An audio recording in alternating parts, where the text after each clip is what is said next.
लखीमपुर खीरी के धोरहर कोतवाली क्षेत्र में शव मिलने से सनसनी फैल गई। मृतक की पहचान मोहल्ला बारी टोला निवासी इसराइल उर्फ सोनू के नाम से हुई है। बता दें कि शव के हाथ पैर बांधकर धारदार हथियार से गला काटकर युवक की निर्मम तरीके से हत्या की गई थी। पुलिस ने जांच पड़ताल करते हुए शव को कब्जे में लेकर पोस्टमार्टम के लिए भेज दिया। रायगढ़ में 65,000 के गांजे के साथ 2 लोगों को कोतवाली पुलिस ने गिरफ्तार किया। दरअसल थाना प्रभारी कोतवाली निरीक्षक शनि रात्रि को मुखबिर से सूचना मिली कि एक महिला और पुरुष अवैध गांजा लेकर घरघोड़ा की ओर जाने के लिए बस पकड़ने पैदल बैरियर क्रॉस कर रहे थे, तो पुलिस ने नाकाबंदी करते हुए दोनों को पकड़ लिया, जिसके पास से कई सारा सामान भी बरामद हुआ है। उन्नाव के बांगरमऊ कोतवाली क्षेत्र के मल्लाहनपुरवा गंगा नदी के किनारे हाथ पैर बंधा शव मिलने से हड़कंप मच गया। स्थानीय लोगों ने घटना की जानकारी पुलिस को दी। सूचना पर पुलिस मौके पर पहुंची, साथ ही मृतक की शिनाख्त उसके कपड़ों और जूतों से की गई। सूचना पर पहुंचे परिजनों ने हत्या का आरोप भी लगाया है। अमरवाड़ा के भूमका घाटी के पास पैदल चल रहे एक 9 साल के बच्चे को अज्ञात वाहन टक्कर मारकर फरार हो गया। इस हादसे में बालक की मौके पर ही मौत हो गई। इस हादसे की जानकारी मिलते ही मौके पर पहुंची पुलिस बालक के शव को पहले अस्पताल पहुंचाया। साथ ही पुलिस अज्ञात वाहन चालक की तलाश में जुट गई है।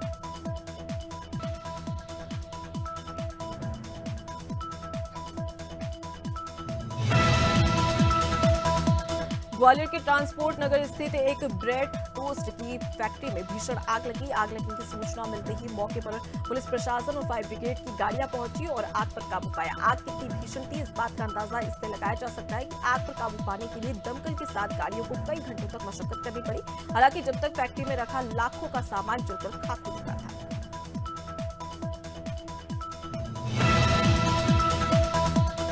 रायबरेली में धर्म परिवर्तन कराए जाने का मामला सामने आया है। मामला डीह थाना इलाके के पूरे कनपुरियन गांव का बताया जा रहा है। यहां की रहने वाली दिलासा के घर में धर्म परिवर्तन कराने की सूचना पर बजरंग दल कार्यकर्ताओं ने मौके पर पहुंचकर छापेमारी की, तो ईसाई धर्म से जुड़े कई साहित्य बरामद हुए। बजरंग दल कार्यकर्ताओं ने वहीं से फोन कर पुलिस को बुलाया।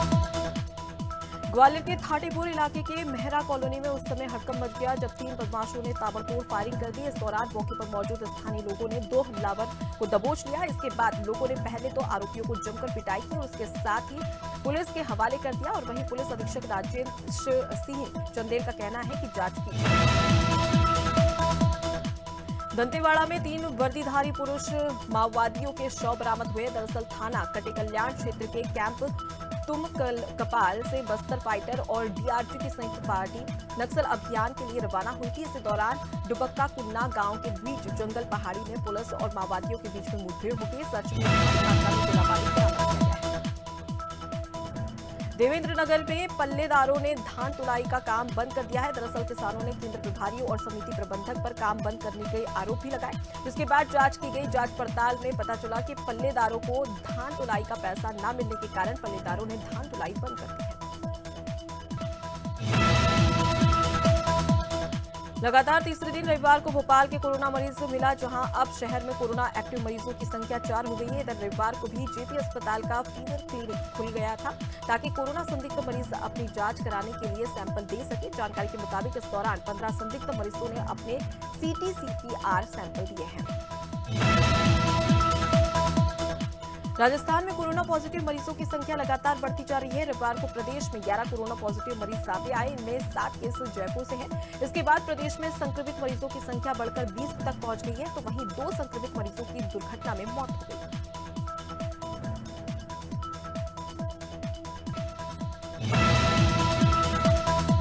कोरोना के नए वेरिएंट JN.1 को लेकर प्रदेश में अलर्ट जारी होने के बाद अब अस्पतालों में कोविड वार्ड तैयार हो चुके हैं। लखनऊ समेत लगभग सभी बड़े जिलों के अस्पतालों में आइसोलेशन वार्ड के बेड तैयार किए गए हैं। साथ ही सरकारी अस्पतालों में एक बार फिर कोरोना की जांच कराने की संख्या में भी तेजी आई है। मध्य प्रदेश में सुबह से कोहरा छाया रहा। रायसेन की विजिबिलिटी 50 मीटर से भी कम रही। भोपाल, जबलपुर, ग्वालियर, इंदौर, उज्जैन और दूसरे शहरों में सुबह 8 बजे तक घना कोहरा छाया रहा। 9 बजे के बाद कोहरा छटता शुरू हो चुका था, लेकिन धूल बरकरार थी। जानकारी के मुताबिक नए साल की शुरुआत बादल और बारिश से होगी।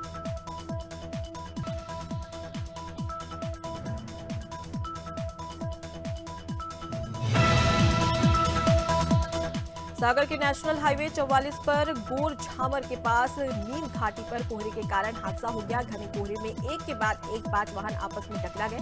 घटना में वाहनों में सवार कई लोग घायल हुए। सूचना पर पुलिस मौके पर पहुंची और साथ ही घायलों को अस्पताल में भर्ती कराया गया। जानकारी के अनुसार सागर जिले के शनिवार रात को ये बड़ा हादसा हुआ। सुबह के समय कोहरे के कारण विजिबिलिटी बहुत कम रहती है।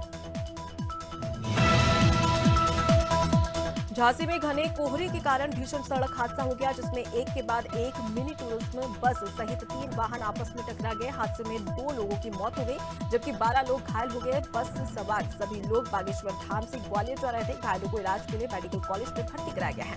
घटना मेडिकल बाईपास के पास झांसी कानपुर। वातावरण में नमी ज्यादा होने के कारण शहर में रात का तापमान बढ़ गया है। इस वजह से हल्की गर्मी महसूस हो रही है। वहीं हल्के बादल रहने के कारण दिन का तापमान सामान्य से बराबर बना हुआ है। मौसम विभाग का कहना है कि अगले 2 दिन बाद तापमान में गिरावट आने की संभावना है। उत्तर पश्चिम भारत में बने पश्चिमी विक्षोभ के कारण वातावरण में नमी बनी है। रेसलिंग फेडरेशन के पूर्व अध्यक्ष ब्रजभूषण शरण सिंह ने फेडरेशन को सस्पेंड किए जाने पर ऐतराज जताया है। उन्होंने बीते दिनों दिल्ली में प्रेस कॉन्फ्रेंस में कहा कि खेल वातावरण फिर से शुरू हो सके, इसलिए गोंडा में नेशनल चैंपियनशिप फिर करवाई जा रही थी। साथ ही कहा कि मैं कुश्ती संघ से संन्यास ले चुका हूं, अब सरकार के फैसले पर जो भी बात कैब्रियन प्रीमियर लीग के अगले सीजन से 3 बार की चैंपियन जमैका हिस्सा नहीं ले सकेगी। आपको बता दें कि टीम के मालिक क्रिस परसोड ने तालावाइज टीम सीपीएल मैनेजमेंट को बेच दिया है और साथ ही मालिक ने कहा कि वो अब टीम को मैनेज नहीं कर पाएंगे। साउथ अफ्रीका दौरे पर टीम इंडिया की आखिरी और सबसे मुश्किल सीरीज 26 दिसंबर से शुरू होने जा रही है। दोनों टीमों के बीच 2 टेस्ट की सीरीज का पहला मुकाबला सेंचुरियन में खेला जाएगा। आपको बता दें कि टीम इंडिया साउथ अफ्रीका में अब तक एक भी टेस्ट सीरीज नहीं जीत सकी है। वहीं WTC फाइनल में पहुंचने के लिहाज से सीरीज बेहद अहम है। पाकिस्तान क्रिकेट बोर्ड को उनके घरेलू T20 tournament Pakistan super league के मीडिया राइट्स को बेचने से रोक दिया गया है। जानकारी के मुताबिक सरकार की ओर से बोर्ड को जारी की गई अधिसूचना में कहा गया है कि बोर्ड अपने स्तर पर कोई बाहरी बड़े सौदे नहीं कर सकता है, उसे सरकारी अनुमति लेनी ही होगी।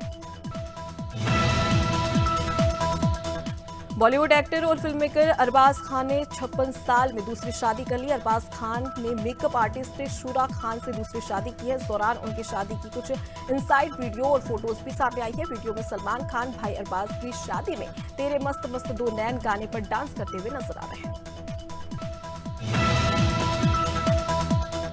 रियलिटी शो बिग बॉस 17 इन दिनों खूब सुर्खियों बटोर रहा है। हाल ही में रियलिटी शो के वीकेंड का वॉर एपिसोड में ऐश्वर्या शर्मा बाहर हो गई है। बता दें कि इस हफ्ते स्पॉटलाइट में 4 कंटेस्टेंट नील भट्ट, अनुराग डोभाल, ऐश्वर्या शर्मा और अंकिता लोखंडे एविक्शन शामिल हैं। हाल में Vidyut Jammwal, Arjun Rampal, Nora Fatehi, Amy Jackson starrer film Crakk जीतेगा तो जीतेगा का टीजर लॉन्च हुआ। एक्ट्रेसिम स्पोर्ट्स जूनियर की इस फिल्म के डायरेक्टर आदित्य दत्त हैं। आपको बता दें कि फिल्म की 90% शूटिंग पोलैंड में शूट की गई है।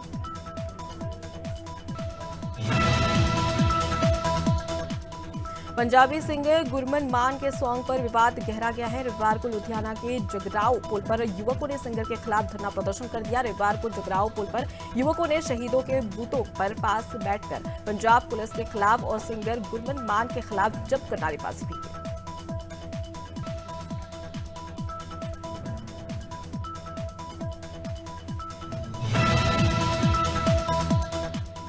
फिल्म प्रोड्यूसर संदीप सिंह ने कार्तिक आर्यन के करियर के शुरुआती दिनों के बारे में एक दिलचस्प कहानी शेयर की। संदीप ने बताया कि कार्तिक से मिलने पर संजय सर से एक्टर की वॉक पर एक सलाह लेनी चाहिए। संजय सर ने कहा कि तुम क्यों संजय दत्त की तरह चलते हो, यहाँ तक कि उन्होंने कार्तिक की चाल भी सही की।